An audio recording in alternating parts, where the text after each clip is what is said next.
ആണെങ്കിൽ കുടിലിൽ സന്തോഷമായിട്ട് ജീവിക്കുക. അതിനെന്താ?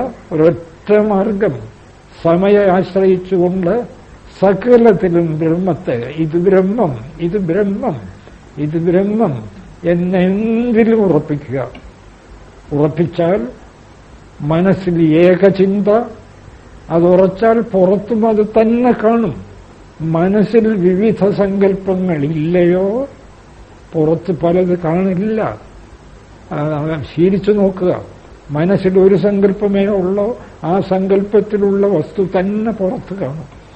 അതാണ് ആചാര്യസ്വാമികൾ പറയുന്നത്, ഇല്ലാത്ത മായാദൃശ്യങ്ങൾ പോലും നിങ്ങൾ സങ്കല്പിച്ചനുഭവിക്കുന്നു. അപ്പോ ഉള്ള സത്യം ഗാഠമായി സങ്കല്പിച്ചാൽ അനുഭവപ്പെടാതെ ഇരിക്കുമോ? അതുകൊണ്ട് കൃത്രിമമായിട്ടെങ്കിലും ഉള്ളത് സങ്കല്പിക്കൂ, ഇല്ലാത്തത് സങ്കല്പിക്കാതിരിക്കൂ. ഇതാണ് നമ്മുടെ ആചാര്യന്മാരുടെ നിർദ്ദേശം.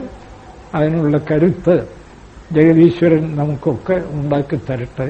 നമസ്കാരം.